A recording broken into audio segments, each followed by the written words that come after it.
Je m'appelle Alexandre et depuis que je suis enfant, je me suis toujours senti différent des autres. J'étais plus petit que mes camarades de classe, plus calme et certainement plus timide. À l'école, ma stature et ma personnalité réservée faisaient de moi une cible facile pour les harceleurs. Ils se moquaient de moi tous les jours, me bousculaient souvent ou me faisaient tomber par terre. Je me souviens encore de ces moments où ils me faisaient sentir si petit, comme si je n'avais aucune valeur. Chaque jour, je rentrais à la maison avec le poids de ces insultes, me sentant invisible et, en même temps, le centre de tous les rires.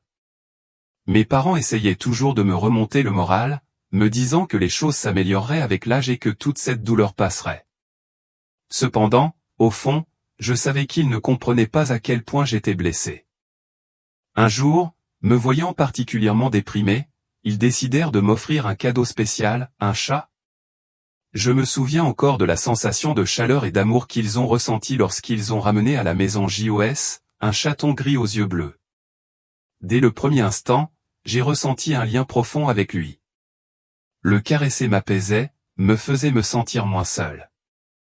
C'était comme si j'avais enfin quelqu'un qui me comprenait, quelqu'un qui ne me jugeait pas sur mon apparence ou sur ma façon d'être. Chaque jour après l'école, je me précipitais à la maison juste pour être avec lui. Nous passions des heures ensemble, lui blotti sur mes genoux pendant que je lisais ou regardais la télévision. Quand j'étais triste, JOS semblait le savoir. Il me regardait avec ses yeux profonds, et le simple fait qu'il soit là, près de moi, me donnait un peu d'espoir.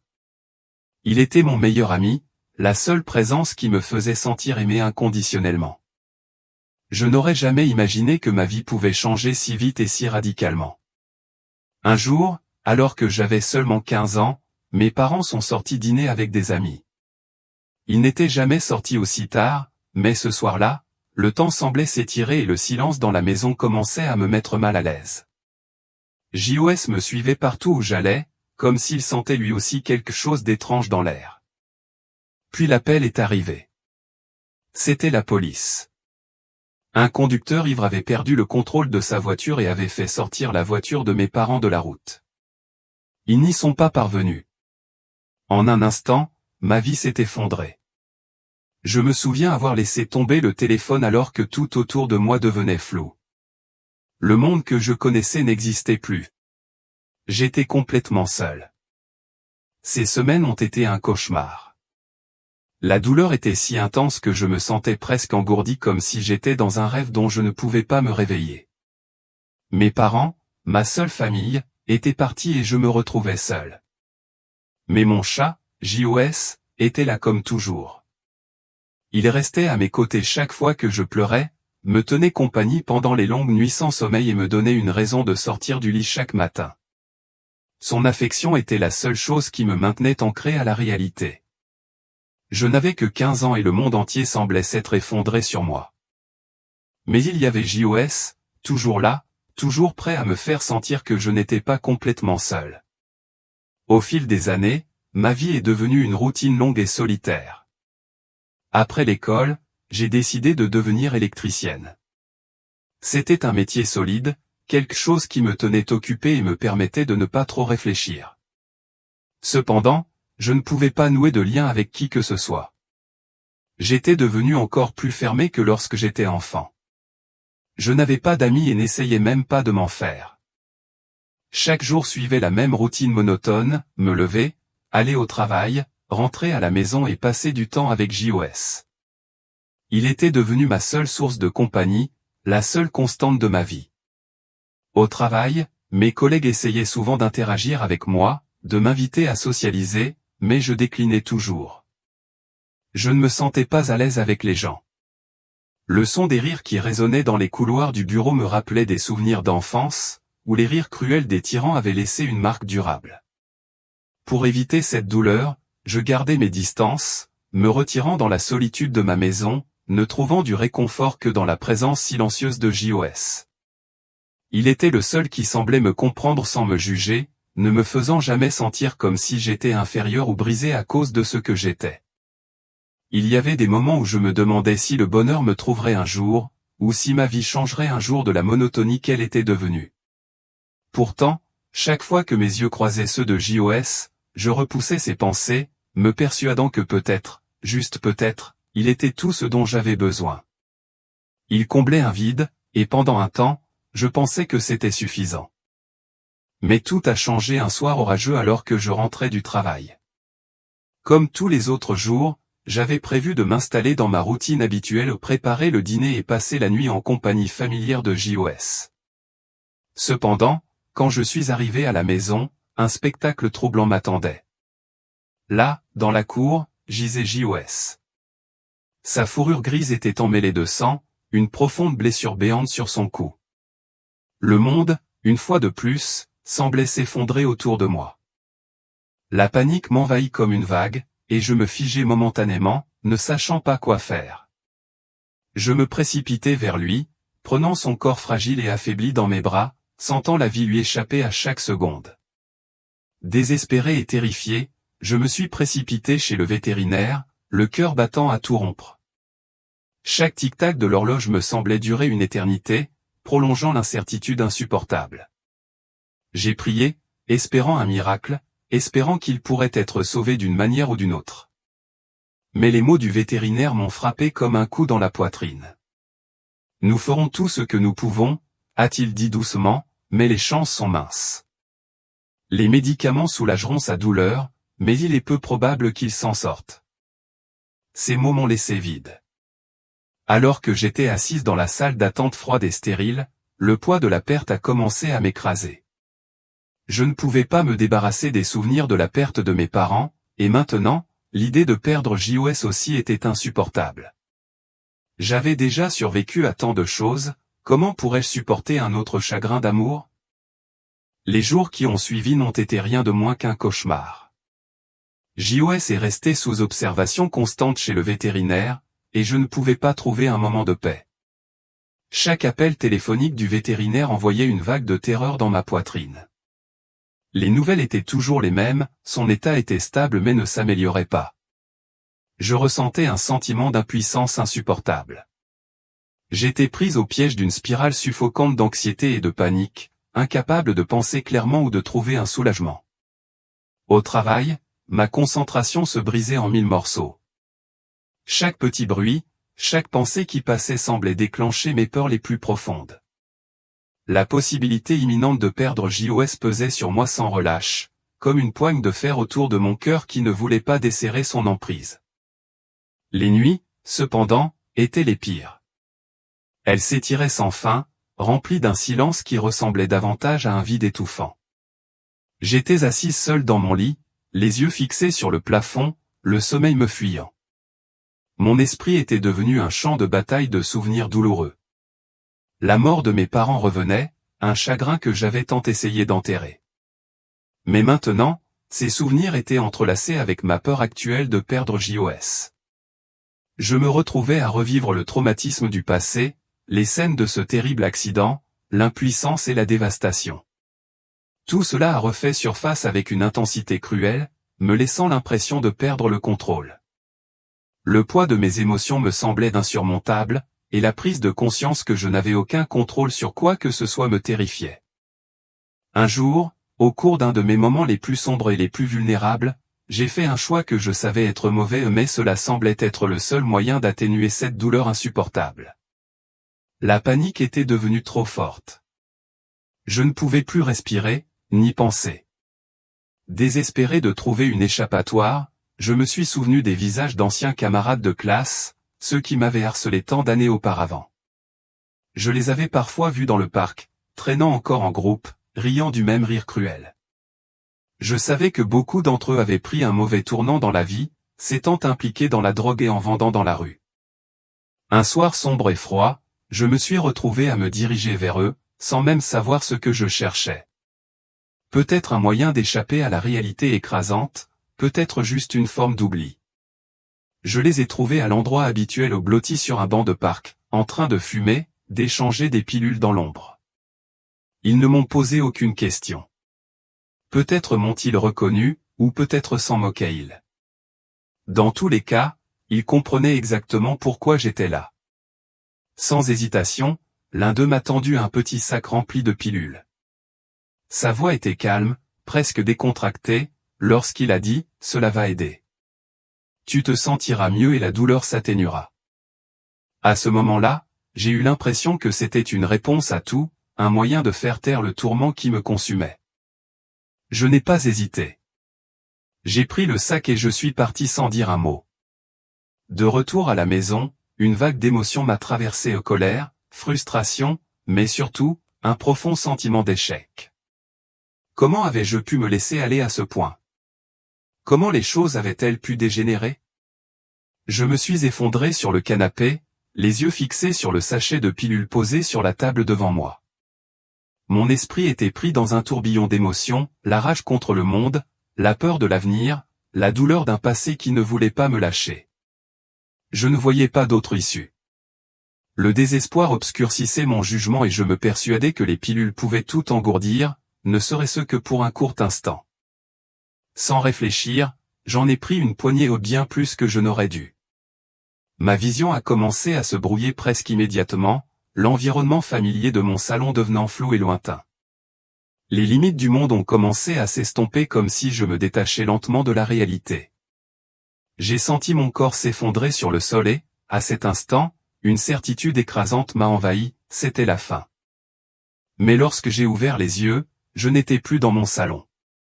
Au lieu de cela, je me trouvais dans un endroit à la fois inconnu et étrangement réconfortant.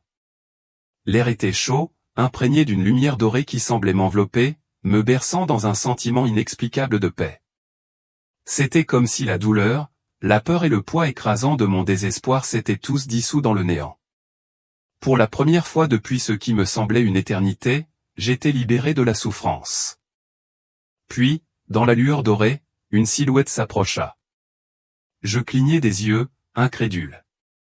Debout devant moi se tenait Jésus ou du moins, c'est ce que je croyais. Je n'avais jamais été du genre à embrasser des visions religieuses ou à avoir foi en de telles choses, mais à ce moment-là, il n'y avait aucun doute. Il se tenait là, calme et serein, me regardant avec une expression remplie d'une compassion infinie. Ses yeux semblaient porter le poids de la connaissance du monde, et pourtant, il rayonnait de pure compréhension. Je n'éprouvais pas le besoin de m'expliquer à lui, il savait déjà tout. Les larmes me montèrent aux yeux et avant que je puisse les arrêter, je me mis à pleurer des sanglots profonds et incontrôlables. Toutes les émotions que j'avais enfouies pendant des années, chaque once de douleur, de culpabilité et de colère, ont surgi à la surface, se libérant dans un flot d'émotions brutes. Je suis tombé à genoux, incapable de former des mots, accablé par le poids de tout cela. Puis, avec une douceur que je pouvais à peine décrire, il a posé sa main sur mon épaule. C'était un geste si simple, mais il portait un profond sentiment de compréhension. Dans ce contact, j'ai eu l'impression qu'il reconnaissait chaque bataille que j'avais menée, chaque blessure que j'avais portée. Et à ce moment-là, quelque chose a changé. Le poids qui m'avait écrasé pendant si longtemps a commencé à se dissiper. Je me suis senti plus légère, comme si tous les fardeaux que je traînais avec moi avaient finalement été libérés. Pourquoi ai-je tant souffert dans la vie, lui ai-je demandé, ma voix tremblante, à peine capable de contenir les années d'angoisse enchâssées dans cette seule question. Je l'ai regardé dans les yeux, à la recherche d'une réponse, de la compréhension que je n'avais jamais trouvée. Cette question vivait en moi depuis si longtemps, suppurait en silence, trop lourde pour que je la pose à qui que ce soit jusqu'à maintenant. Il m'a regardé avec un sourire qui irradiait de chaleur et d'amour, un sourire si doux qu'il semblait faire fondre la dureté de mon cœur. Chaque souffrance a un but, a-t-il répondu, sa voix ferme et pleine de compassion. Même si tu ne peux pas le voir maintenant, il y a un plan plus grand. Chaque douleur et chaque épreuve que tu as affrontée ont fait de toi ce que tu es devenu. Mais ton voyage n'est pas terminé. Il te reste encore tant à faire, tant d'amour à donner et à recevoir. Ces paroles m'ont frappé comme un éclair. Elles ont résonné en moi, ébranlant une vérité que j'avais trop peur d'admettre. Toute ma vie, j'avais fui la douleur, le chagrin, la croyance que la souffrance était inutile. Mais peut-être que, d'une manière profonde, chaque larme, chaque moment de désespoir avait un sens. Peut-être qu'il y avait une raison derrière tout cela, quelque chose que je ne pouvais pas encore saisir. À ce moment-là, je me suis sentie petite, juste un fragment dans l'immensité de l'existence, mais aussi connectée à quelque chose de bien plus grand que moi. Puis, sans un mot, Jésus a doucement pris ma main et m'a conduit vers une maison qui est apparue dans la lueur dorée. En approchant, je l'ai immédiatement reconnue. C'était la maison de mon enfance, l'endroit où j'avais grandi avec mes parents, une maison que je n'avais pas vue depuis des années. La porte s'est ouverte d'elle-même comme pour m'inviter à entrer. À l'intérieur, debout devant moi, se trouvaient mes parents vivants, entiers et souriants comme si le temps ne s'était pas écoulé. J'avais du mal à croire ce que je voyais. Sans réfléchir, je me suis précipité vers eux, me jetant dans leurs bras. Je les ai serrés aussi fort que possible, mon corps secoué de sanglots incontrôlables. Mais cette fois, mes larmes n'étaient pas nées de chagrin. Ce sont des larmes de joie pure et sans mélange. La joie des retrouvailles, de l'amour retrouvé, du sentiment accablant d'être à la maison. À travers mes larmes, j'ai bégayé, je suis désolé, ma voix se brisant sous le poids de mes émotions. Je suis désolé pour tout, pour la vie que j'ai vécue, pour ne pas avoir été assez forte, pour ne pas avoir enduré comme j'aurais dû. Mes parents me tenaient près d'eux, leur étreinte chaleureuse et familière, apaisant la douleur dans mon âme. Il n'y avait aucun jugement dans leurs yeux, aucune déception, seulement de l'amour. Un amour que j'avais craint d'avoir perdu à jamais mais qui m'attendait depuis toujours. Ma mère me caressait tendrement les cheveux, comme elle le faisait quand j'étais petite fille, son toucher apaisant et familier. « Tu n'as pas à t'excuser pour quoi que ce soit, mon amour, dit-elle doucement, sa voix m'enveloppant comme une étreinte chaleureuse. Tu as fait de ton mieux, et nous sommes si fiers de toi.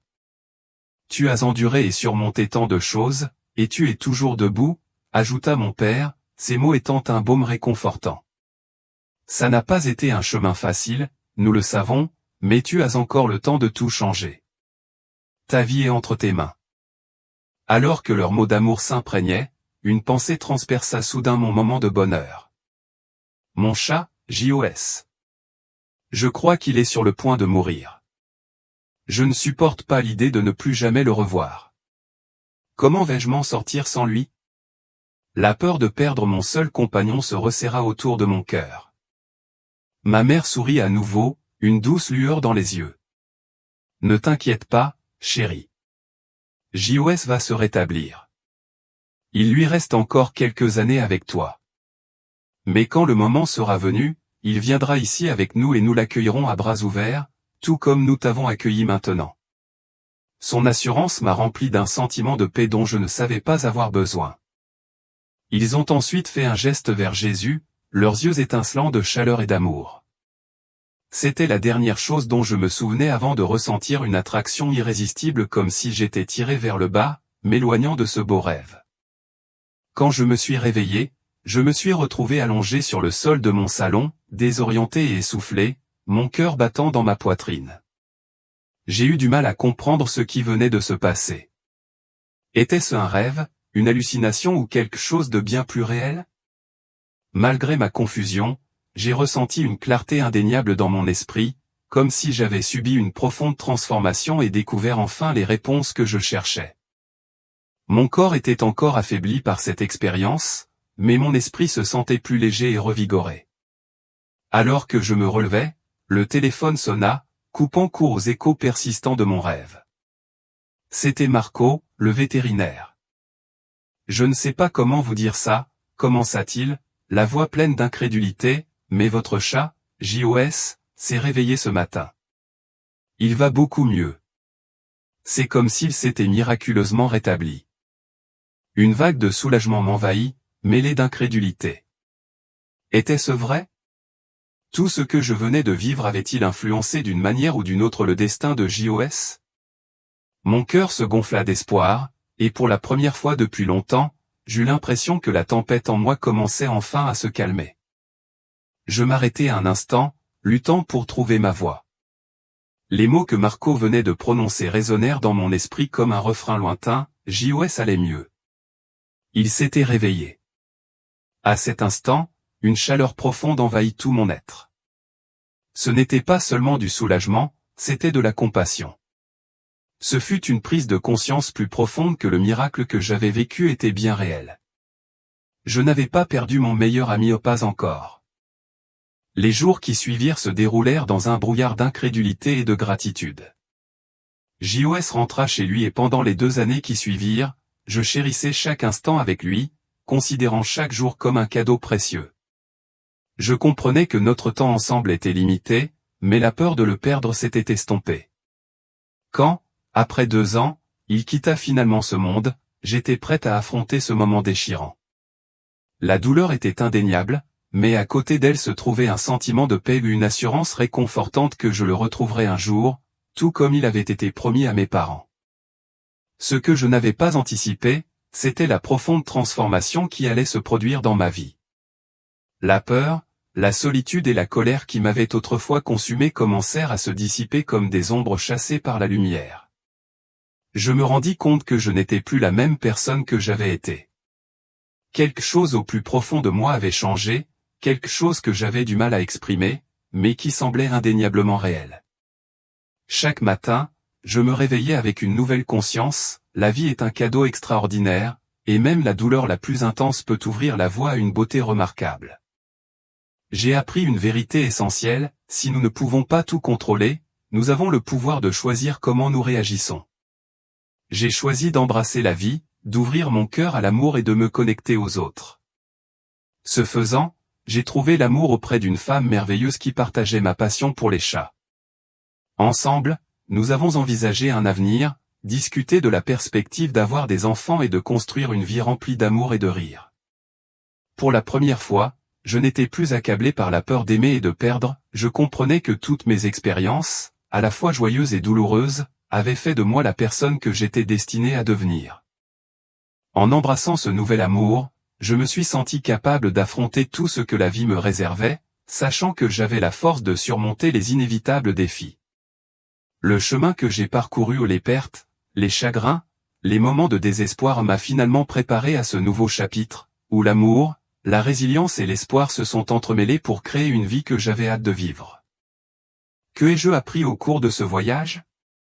J'ai compris que la douleur n'est pas la fin du chemin, elle est plutôt souvent le début d'un nouveau chapitre. J'ai découvert que nous ne sommes jamais vraiment seuls, même dans nos moments les plus sombres. Lorsque tout semble perdu et que la vie semble insupportable, il y a toujours quelque chose à apprendre, une leçon qui attend d'être révélée. Chaque expérience de souffrance, chaque blessure que nous portons, a le potentiel de se transformer en amour, en force et en croissance personnelle.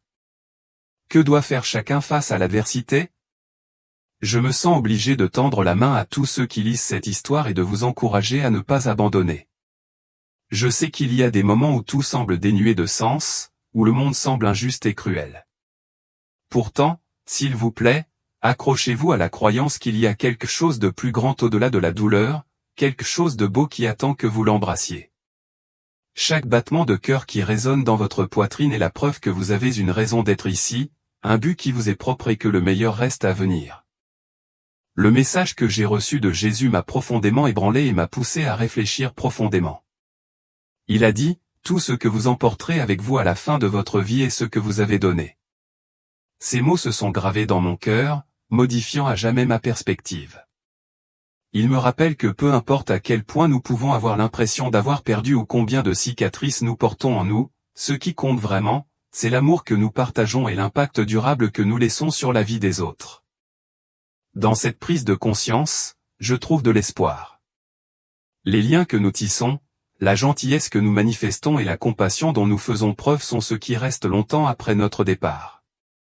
La vie consiste à donner et à partager l'amour, et ce faisant, nous enrichissons non seulement nos vies, mais aussi celles de ceux qui nous entourent. Alors, choisissons d'aimer intensément, de donner librement et de porter cet amour avec nous jusqu'à la fin. Maintenant, chaque jour, je m'efforce de remplir le monde qui m'entoure d'autant d'amour que je peux en rassembler. Je me donne pour mission d'être bienveillant, d'écouter avec un cœur ouvert et d'offrir une main secourable à ceux qui sont en difficulté. Car au final, ce qui reste vraiment, ce sont les graines d'amour que nous avons semées tout au long de notre parcours. C'est un engagement que j'assume de tout cœur, même si je sais que ce ne sera pas toujours facile. Il y aura toujours des moments difficiles ou des jours où le désespoir menace de m'emporter, mais j'ai appris que même dans ces jours sombres, des lueurs d'espoir peuvent être trouvées. L'espoir est comme une petite lumière qui scintille au loin, nous rappelant que, même si les nuages au-dessus de nos têtes peuvent sembler lourds, ils finiront par se dissiper, permettant au soleil de briller à nouveau. Si je pouvais vous laisser une seule pensée, ce serait celle-ci, ne laissez pas la douleur vous consumer. Utilisez-la plutôt comme un catalyseur pour construire quelque chose de plus grand. Soyez doux avec vous-même, pardonnez-vous pour les faux pas que vous avez faits et, surtout, ne cessez jamais d'aimer. Rappelez-vous que même lorsque tout semble perdu, il y a toujours un nouveau départ à l'horizon, une nouvelle chance d'embrasser le bonheur et la joie dans votre vie. Joss m'a sauvé la vie plus de fois que je ne peux compter, et maintenant, je réalise que son amour, ainsi que l'amour de mes parents et la présence directrice de Jésus, sont à jamais tissés dans la trame de mon existence. Je ne serai jamais vraiment seul, car les liens que nous avons forgés dans cette vie sont incassables et intemporels. N'oubliez pas ceci, chaque acte d'amour que nous accomplissons résonne à travers l'éternité, laissant une marque indélébile sur le monde et le cœur des autres.